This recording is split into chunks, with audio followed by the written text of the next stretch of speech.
it is my honor to present Dr. Kaplan with the award for recognition in education.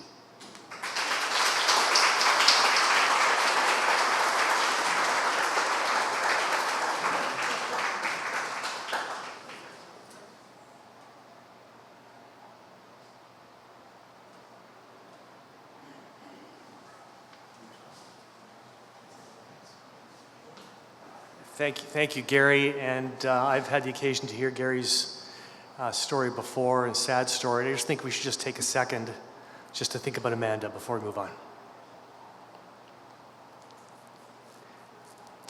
But after that, I recognize that I'm standing between you and maybe another drink at the bar, so I'll move along. Jeff emailed me yesterday and says, would you mind saying a few words? Sure, I'm not someone to ever not talk, so I'll go ahead. 50 years celebration, that's a long time. A lot has changed in 50 years. Now I want to be clear, I graduated 41 years ago, so I've not been around this entire time. But Jeff still looks younger than me. Okay, we got that. My journey has started as a small town family doctor, family physician, emergency medicine, and the life of an emergency doctor was walking into an emergency department and seeing people lined up against the wall on nebulizers. That was the bulk of emergency medicine, really. That's the number of visits. So how things have changed. I finally got more introduced to family medicine with something called the Family Physician Areas Group of Canada, which Gary had mentioned, which is a group of primary care practitioners with an interest in asthma. Our numbers have grown up to about 2,500 across Canada, which is wonderful. With an interest in asthma management, really also advocacy and making sure that patients can get the best care from looking at it from the primary care, the family physician angle. That then led to Susan one day saying, you need to come on the Asthma Society Scientific Committee. It's really, really hard to say no to Susan.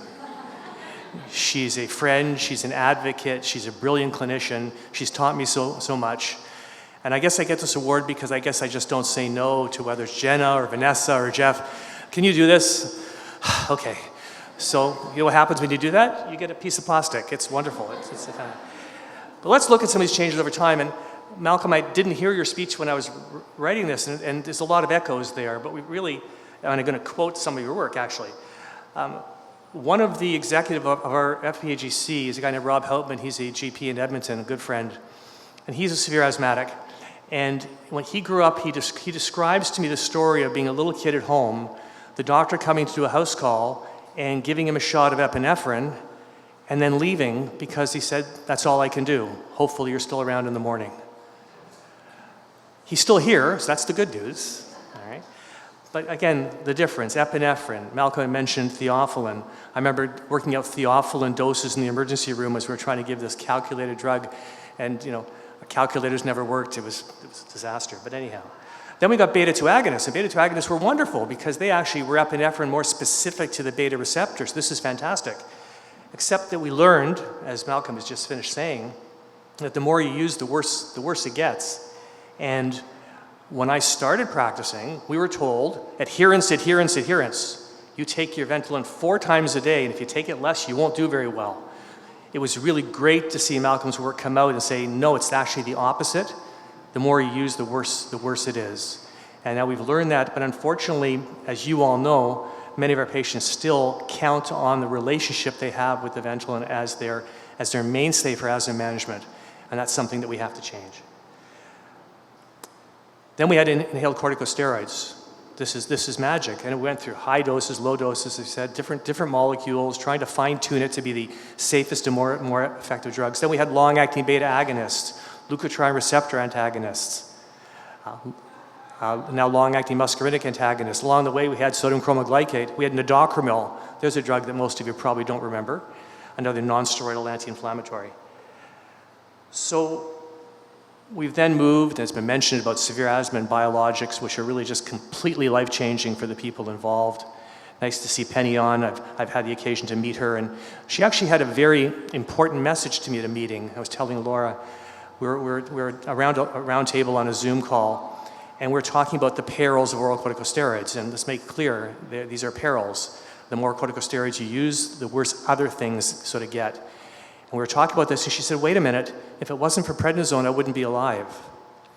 It was one of those wake-up movements to say we have to look at this from a number of different directions as we look after people and understand how they're doing. So we're so much better in terms of our treatment options than we were when I started practicing medicine. We have an idea that we know what we're doing. Malcolm said maybe we don't, we still have a lot to learn, and I think there's some truth to that. But we have an idea where we're going, what we're actually aiming at. We've created pharmacologic management choices, and thanks to the pharma companies who are here and not here that have assisted us with all these opportunities and new resources and new molecules to help our asthma patients.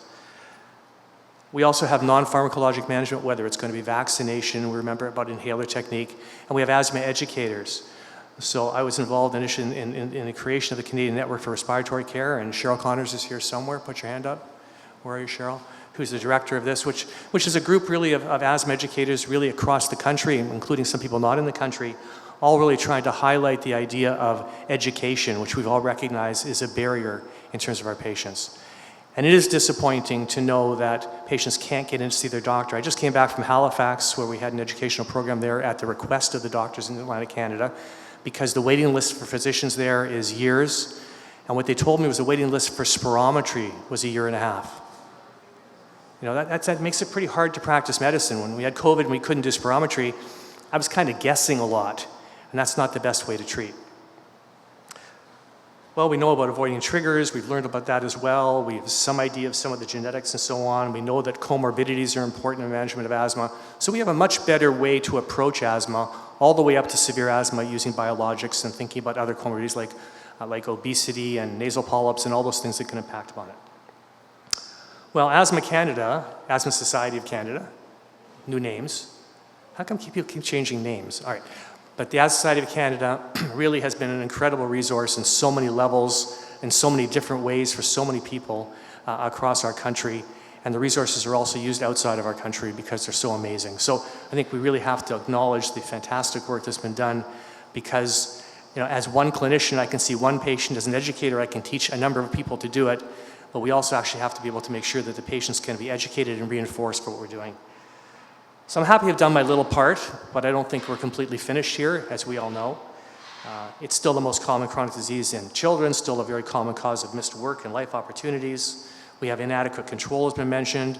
I'll go back to too much oral corticosteroids use. You know, we learned that your corticosteroid doses are cumulative, and the more you have, the more risk you have for other non-asthma conditions, be it cardiovascular illness, osteoporosis, diabetes, fracture.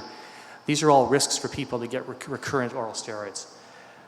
We have a developed country with every opportunity we have. We have a public health care. We should have people available. We have medications that are as good, if not better, than anywhere else in the world. But yet we still have hospitalizations, we still have emergency visits, and we still have mortality. The National Review of Asthma Deaths was done in the UK by a colleague of mine named Mark Levy. And Mark actually took all the deaths that occurred in the UK over a period of time and he analyzed them. And it wasn't people who had severe asthma who were the ones who died. It was people with milder asthma who were undertreated and undermanaged and not appreciated. And that's the kind of thing we have to make sure. We have to do the basics right and then make sure that we funnel people into the more significant treatments that are required. Hopefully, we will be in a future soon where we can cure it. We're talking about remission now with biologics, where we can get people so they have no symptoms, their lung functions are better, they never need oral steroids. And that's attainable for maybe up to 30, up to 40% of people on biologics. We can do this if we're a little bit more aggressive in how we approach this. So hopefully we will have no barriers in the future. Hopefully we will have the ability to have all our asthmatics controlled and not be an asthmatic patient, but a person with asthma, which is a by the way and not an important thing because they don't care about it because they don't feel bad. That would be the future for what we'd like. And Malcolm, you still have to touch the young people so they can figure out how to cure this because they're going to need your help. Okay. He's been a mentor and a friend to me for many years. So I want to congratulate Asthma Canada, but I also want to congratulate all of you because this doesn't happen without everybody, the whole community working together. They say it takes a community to raise a child. Well, it's going to take a community to deal with asthma. Thank you very much for the honor.